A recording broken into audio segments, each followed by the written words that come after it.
encontramos con Paula Pogré, Ser Docente Soy, el nombre de la charla que ha venido a dar al Instituto de Clorí. ¿Cómo estás, Paula? Bienvenida a Mapa TV. Muchísimas gracias. Muy bien, muy contenta de la experiencia, muy contenta de la actividad. Realmente hubo muchos estudiantes de formación docente, muchos docentes de la formación, así que fue una experiencia preciosa. Contanos cuáles son los grandes desafíos del docente en el siglo XXI.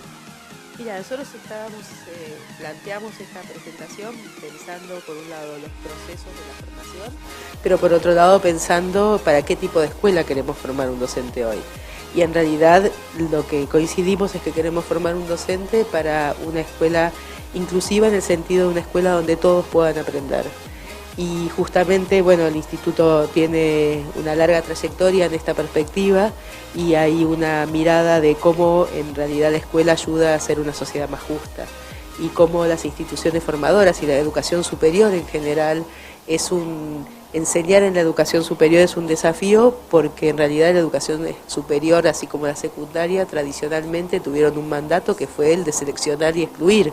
Y hoy nos proponemos realmente que estas escuelas garanticen el derecho a la educación, pero que además formemos docentes capaces de garantizar ese derecho. Y entonces ese fue como uno de los núcleos de poder repensar entonces no solo qué enseñar, sino también qué experiencias tienen que transitarse durante la formación. ¿Cómo es o cómo debería ser una escuela en la que todos puedan aprender? Una escuela... Lo primero que te diría es que no hay un modelo de una escuela donde todos pueden aprender. Uno no puede decir, esta es la escuela donde todos pueden aprender, sino justamente una comunidad viva que pueda repensar todos los días lo que pasa dentro, lo que se hace, cómo se enseña, cómo se aprende, qué cosas vale la pena que se comprendan dentro de la escuela, cómo articular lo que pasa dentro y lo que pasa fuera del aula, cómo propiciar comprensiones más profundas, que lo que aprendemos en la escuela no sea solo superficial y no sea lo que llamamos un conocimiento frágil. Entonces, y cómo no construir conocimiento frágil, lo que te ayuda es estar de otra manera en la sociedad, que no es solamente no construir conocimiento frágil para que te vaya mejor en las pruebas, ni en las pruebas de evaluación de la calidad, sino efectivamente para formar ciudadanos con mayor conocimiento, con mayor posibilidad de interpretar el mundo en el que viven. ¿Cuál es el análisis que tenés de lo que estamos recorriendo como país en materia de educación, tanto en el nivel inicial, primario y secundario, como en los profesorados, en la educación superior? Mira, me parece que nosotros tenemos, y mirando no solo la experiencia de Argentina, sino de América Latina, hemos hecho en los últimos 15, 20 años un enorme avance. Hemos hecho un avance, por un lado, en la cobertura, en la garantía del acceso a la educación. Lo que tenemos mucho para pensar todavía es qué es lo que pasa al interior de las instituciones para que esto que declamamos de garantizar el derecho a la educación efectivamente se concrete. Y creo que tenemos mucho saber y mucha buena experiencia de la cual recuperar, que lo peor que podemos hacer es pensar que cada vez empezamos de nuevo. Hay mucha experiencia, hay mucha cuestión, hay que poder compartirla, sistematizarla y avanzar en ese sentido. Si seguimos mirándonos desde el déficit, así como cuando vos no podés enseñarle a nadie desde qué es lo que no sabe, sino al revés, qué es lo que sí sabe, y desde ahí cómo lo ayudo a construir el puente entre eso que sabe hoy y lo que quiero que sepa mañana, porque es más profundo, porque es más complejo, porque es más interesante. No construimos solamente diciendo desde el lugar de lo que no sabemos o lo que no podemos. Bien, sabemos que en los últimos años ha habido una intención muy grande de ampliar la cobertura en educación, la universalización de la sala de 3 da cuenta de ello, el secundario obligatorio también, pero comprendemos que además de ingresar, los chicos tienen que quedarse en la escuela y poder aprender en ella. ¿Cuáles serían las estrategias más importantes que se deben trabajar en el corto plazo para lograr que estos chicos queden en la institución sin flexibilizar demasiado los requerimientos educativos? No, en realidad la idea no es flexibilizar los requerimientos educativos, sino poder justamente partir de lo que traen los estudiantes y acompañarlos en ese proceso. Hay cambios en la organización de nuestros sistemas educativos, sobre todo si pensamos en la escuela secundaria. El modelo organizativo de la escuela secundaria fue muy eficiente para la selección. Sería raro que con la misma caja, con el mismo formato, podamos ser eficientes para efectivamente que todos puedan quedarse. La idea de la escuela secundaria ha sido que vayan quedando solo algunos. Entonces tenemos que pensar, en el caso de la escuela secundaria, la simultaneidad de 12 o 14 materias claramente no contribuye a una comprensión profunda, por ejemplo, y eso lo sabemos no del último tiempo, lo sabemos hace más de 25 años. Entonces hay algunas cuestiones que podemos pensar. También hay que pensar cómo acompañamos las trayectorias de los estudiantes, cómo pensamos distintas maneras de cursar esa escuela secundaria, por ejemplo, pero fundamentalmente cómo pensamos qué es lo que realmente vale la pena que los chicos comprendan en la escuela y probablemente elegir algunas cuestiones que es necesario trabajar en mayor profundidad y en todo caso esta ilusión de la cobertura de que mucho abarca, poco aprieta, es un buen refrán para poder pensar efectivamente qué es lo que importa que los estudiantes aprendan en la escuela. Bien, sabemos que la escuela per se nos genera muchas situaciones, pero que sin lugar a dudas es caja de resonancia de muchas cosas que pasan afuera. En este sentido, hoy la escuela se está teniendo que hacer cargo de muchos cambios a los que estamos asistiendo como humanidad. ¿Cómo evaluás vos la posibilidad que tiene un docente frente al aula de asumir el desafío de enseñar su materia y tener que tener estas nuevas habilidades para gestionar nuevas realidades, nuevas adolescencias, nuevas infancias? En ese sentido yo te diría que ahí lo que pienso no es en un docente, pienso en el docente como un colectivo. Sin duda este es un desafío que no es un desafío de sumas de voluntades individuales, ni siquiera de capacidades o competencias individuales, sino cómo pensamos instituciones capaces de construir equipos docentes que puedan abordar los desafíos que significa ser docente hoy, que exceden, digamos, a lo que es simplemente la hora de clase de un docente, trabaje solo o trabaje acompañado. O sea, es que hay experiencias de trabajos en parejas. No pasa por esta cuestión, sino por ser parte de un colectivo dentro de una institución. Y por otro lado, pensar que la escuela puede generar redes con otras instituciones de la comunidad. Entonces, la escuela como un nodo de esa red es una escuela que potencia a sus estudiantes, que potencia a sus docentes, que valora las posibilidades de aprender de los estudiantes, pero que también valora las posibilidades de aprender de los docentes, que obviamente tienen que aprender cosas diferentes. No estoy diciendo que docentes y estudiantes aprenden lo mismo, pero que en el proceso de desarrollo profesional, cualquier profesión requiere que uno siga aprendiendo y uno tiene que valorar la posibilidad de los docentes de aprender. A veces uno tiene como una ilusión y dice, bueno, lo que pasa es que los docentes no estuvieron preparados para y entonces tendríamos que tener otros docentes. Y la verdad es que no es esa, es en todo caso cómo con estos docentes, con nuestras instituciones, construimos juntos una manera diferente de pensar la educación.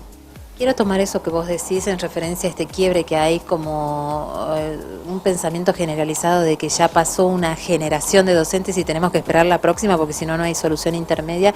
¿Cómo se pueden recuperar estos valores sin pensar en un quiebre, pensando en una transición, recuperando lo bueno que ha tenido siempre la escuela argentina y proyectando nuevas habilidades y capacidades en los docentes que ya tenemos y que son por otra parte los que tienen que formar a los nuevos? Exactamente, justamente esto, potenciando y creando esta dinámica y esta sinergia entre los docentes que están, las instituciones formadoras, poniendo la investigación no como una mirada externa, sino como la investigación en educación contribuye a poder repensar los problemas y pensar alternativas diferentes.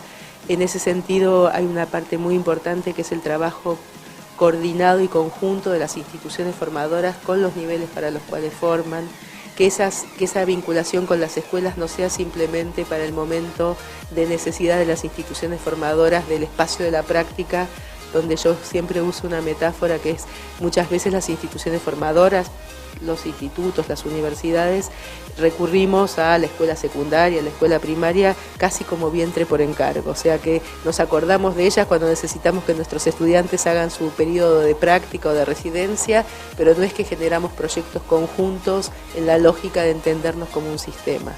Cuando logramos establecer estas redes, cuando el trabajo con las escuelas y las instituciones formadoras es un proyecto continuo, donde además entre esas actividades que hacemos juntos está, por ejemplo, el que nuestros futuros docentes hagan su residencia, esa vinculación siempre suele ser de una sinergia altamente positiva, porque nos permite a las instituciones formadoras entender más de las problemáticas de los sistemas educativos y entonces porque trabajamos con las escuelas y porque investigamos sobre las problemáticas educativas, es que podemos seguir haciendo formación. Y a las escuelas y a las instituciones, el hecho de estar vinculados y participar de pares y de iguales en estos proyectos, lo que les permite es darle una dinámica distinta a lo que se hace todos los días, que tiene muchas veces la fuerza de la repetición que no siempre contribuye. Cuando transitamos las escuelas encontramos muchos docentes sobrepasados por muchas situaciones. ¿Cuál es la postura que debería tomar una institución educativa, la escuela, para acompañar a estos docentes, para darles fuerza, vinculando esto con la tarea de que los docentes puedan atender y gestionar las necesidades de los padres, de los alumnos? Ahí yo te diría que lo mismo que le pedimos a los docentes, deberíamos pedírselo a las instituciones para con los docentes. Nosotros venimos hace mucho tiempo hablando de lo difícil que es enseñar a alguien si uno lo pone en el lugar del déficit. Si yo pienso que este chico no va a aprender, que este no puede, que yo, es muy difícil, efectivamente. Toda la investigación muestra esta idea de profecía que se autocumple. Si yo pienso que vos no vas a aprender, lo más probable es que no aprendas, ¿sí?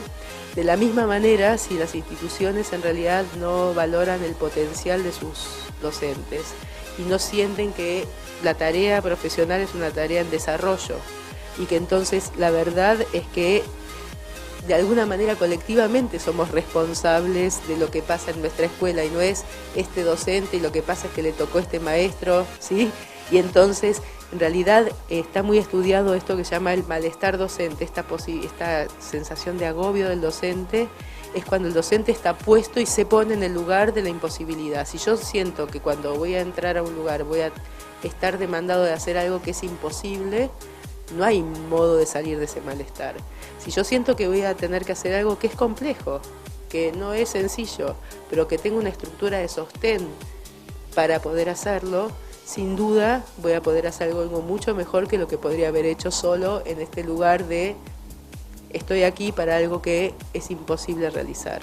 Nosotros en diferentes programas venimos hablando mucho de la necesidad del sinceramiento del docente respecto de estas situaciones tan límites, donde uno se encuentra con muchas situaciones de mala praxis docente que tienen que ver con esta desilusión anterior a empezar a hacer lo que tienen que hacer, y nos referimos a esta situación sosteniendo que si un docente no puede con esto, tiene que dar un paso al costado. ¿Qué pensás vos acerca de esto o de la posibilidad de entrenarse o de tomar conciencia del daño que puede generar esta actitud negativa previa a hacer lo que tiene que hacer? A ver, yo te diría que no soy muy partidaria de pensar que tenés que dar un paso al costado como de vuelta, como una cuestión individual. Me parece que en todo caso tenés que poder identificar lo que está pasando y tener un lugar donde poder pedir sostén y ayuda, porque si no podríamos decir lo mismo, un chico que no puede debería dar un paso al costado de la escuela y no es así. Digo, ahí hay algo del tipo de matriz que vos instalás. Un docente que no cree en sus propias posibilidades de hacer, seguramente es mucho más difícil. El problema es que cuando el sistema lo único que hace es te penaliza o te premia de manera individual y no mira el contexto y no mira cuáles son las estructuras de apoyo, lo que termina sucediendo es que parece que hay quienes están en carrera y quienes son descartables. Y la verdad que en nuestra sociedad nadie es descartable, ¿sí? Lo cual no quiere decir que valga todo. Por supuesto que hay y tienen que ser situaciones donde el propio sistema tiene que regularse para poder acompañar, decir esto sí, esto no, esto.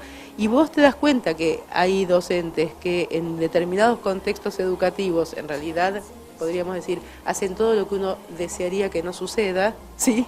Y en otros contextos, con otro acompañamiento, y cuando uno empieza a entender por qué eso no, y no simplemente eso no, empiezan a cambiar el modo en que se vinculan con el conocimiento y con los estudiantes.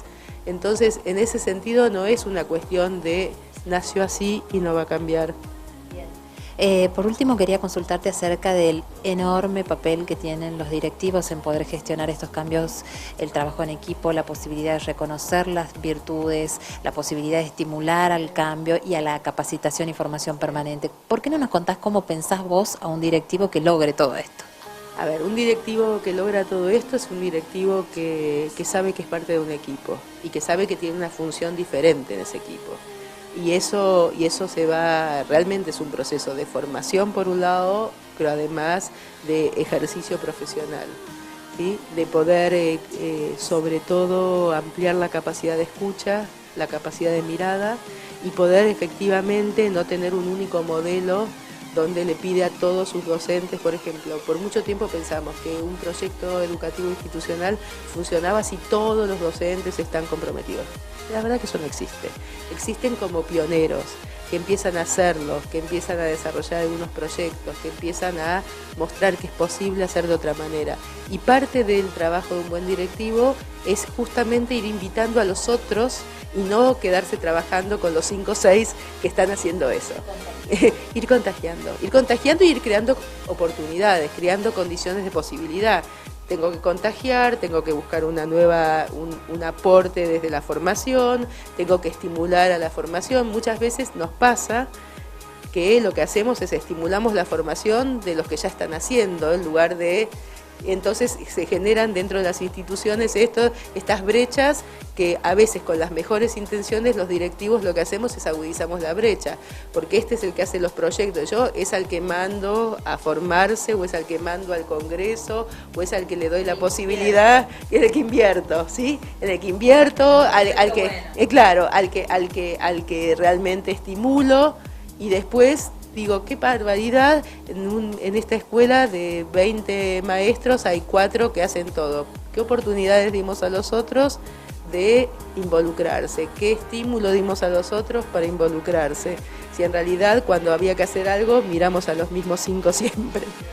Me gustaría cerrar con esta metáfora que propones, que tiene que ver con que todos están en un mismo barco y que de la misma manera que un docente no puede trabajar con los 5 mejores alumnos, un directivo no puede trabajar con los 5 mejores docentes. Exactamente. Es cómo generamos grupos, cómo generamos ateneos, cómo generamos situaciones de intercambio, cómo valoramos los avances de los distintos docentes, de alguna manera cómo generamos un modelo de una práctica más colectiva en el equipo docente, que es la que nosotros esperamos que los docentes puedan hacer con sus chicos y efectivamente queremos que todos no solo se queden, sino aprendan en la escuela.